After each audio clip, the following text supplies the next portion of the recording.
Bonjour et bienvenue dans ce vlog. Alors aujourd'hui, comme promis, je vais vous parler du chauffage et on va voir un petit peu. Donc je vais parler de ça parce que voilà, depuis quelques temps, comme il fait beaucoup plus froid maintenant à cette période de l'année, je suis obligé chez moi de faire un feu tout le temps.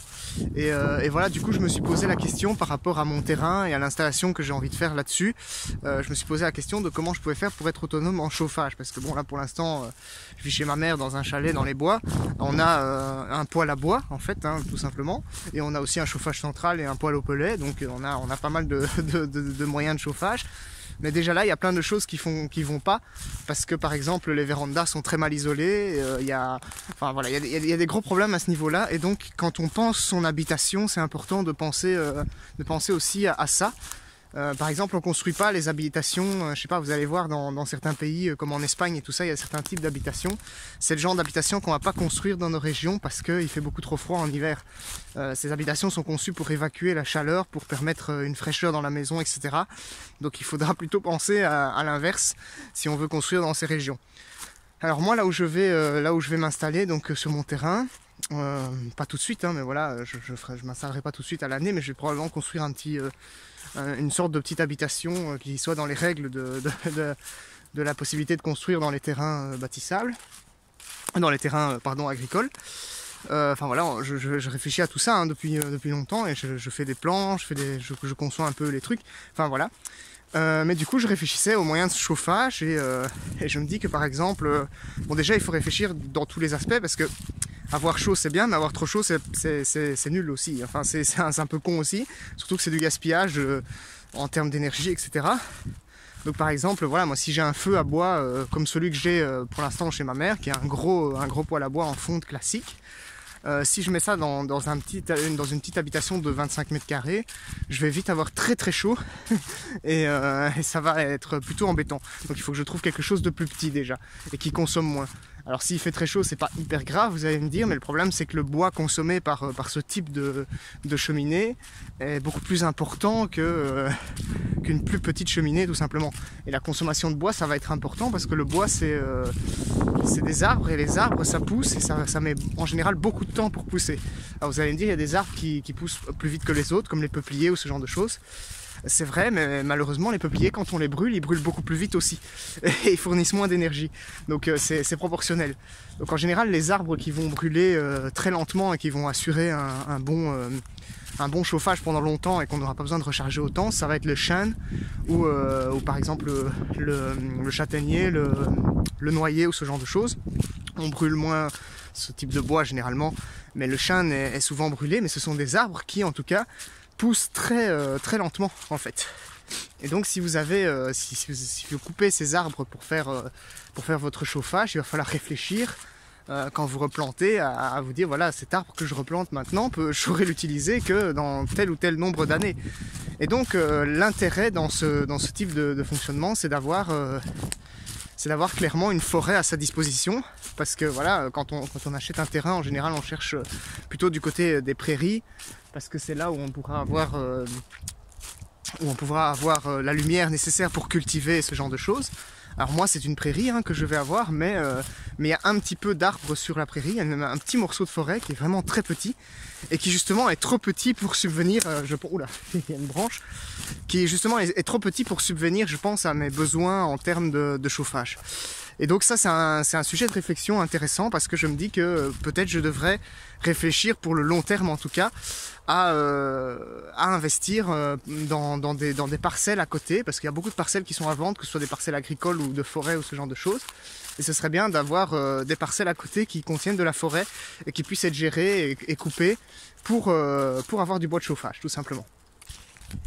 Donc j'ai pas encore réfléchi exactement à la taille de la forêt qu'on devrait avoir si on voulait vraiment être autonome en bois. Ça dépend de beaucoup de facteurs, notamment de la taille de son habitation, de ce qu'on veut chauffer, de tout ça. C'est un peu compliqué comme calcul, mais en tout cas c'est toujours bien, si vous voulez vous installer en autonomie, d'avoir à un moment donné ou à un autre un bout de forêt qui vous permette de planter suffisamment d'arbres pour qu'il y ait une gestion qui soit efficace et que vous n'éradiquiez pas la forêt pour avoir votre bois à brûler. En général, quand on coupe un arbre, je sais pas, on va prendre cet énorme chêne là, bon il fait je sais pas 30 mètres de haut, un chêne comme ça, je crois qu'il peut vous chauffer 3 hivers sans trop de problèmes. Mais voilà, pour le chauffage en hiver, ça fonctionnera peut-être. Après, si vous réfléchissez à aussi cuisiner au bois, mais vous allez devoir faire du feu en été, et donc il y aura une plus grande consommation de bois et tout ça, donc il faut vraiment réfléchir à tout. Alors moi en été j'essaye de cuisiner le moins possible, hein, de manger surtout des aliments crus. On en rediscutera peut-être dans un vlog, enfin je le fais depuis en tout cas cette année, et ça marche assez bien, c'est assez chouette, ça produit des bons résultats et c'est bon pour la santé. Voilà. Mais voilà, donc du coup il faudra réfléchir à avoir un bout de forêt comme celui dans lequel je suis en train de marcher pour pouvoir de temps en temps couper des arbres et avoir votre bois de chauffage.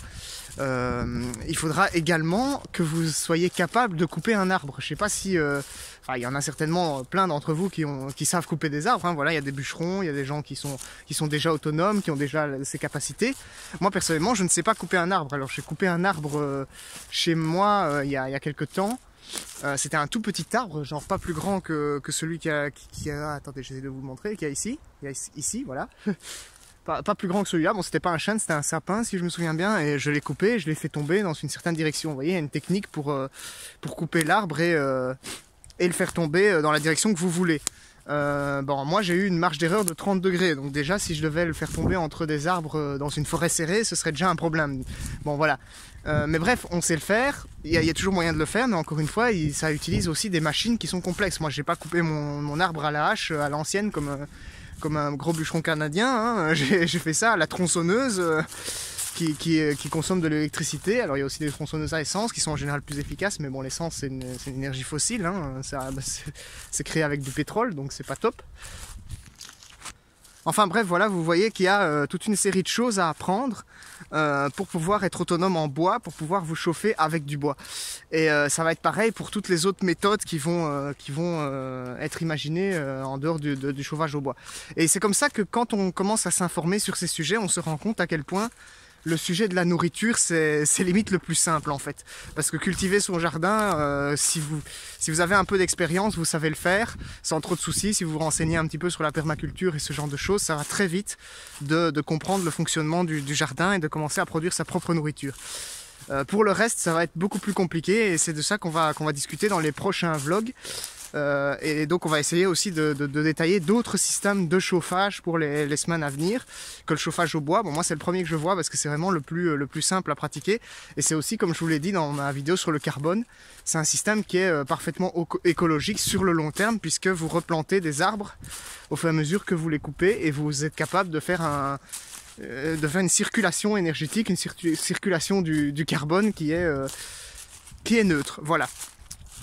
Donc voilà, là on a parlé un peu du bois, on va voir un petit peu la semaine prochaine et les semaines à venir quels sont les autres types de chauffage qu'on va pouvoir aborder et qui seront intéressants aussi.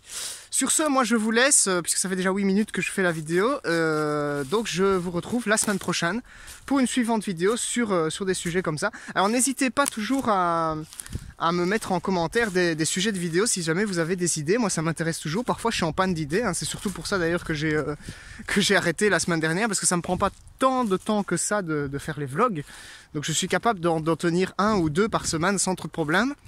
Mais parfois les sujets manquent, et du coup il faut un peu de temps pour réfléchir et me dire voilà de quoi je pourrais bien parler pour que ce soit intéressant, parce qu'il y a plein de choses, mais par où commencer, qu'est-ce qui est le plus important en premier, tout ça. Donc voilà, n'hésitez pas de me donner des sujets, de me donner des idées en commentaire. Ce sera toujours un plaisir de faire un vlog là-dessus si ça concerne bien sûr l'autonomie et que ça a un intérêt d'en parler pour tout le monde qui s'intéresse à ce concept. Voilà. Allez, je vous dis à la semaine prochaine, salut!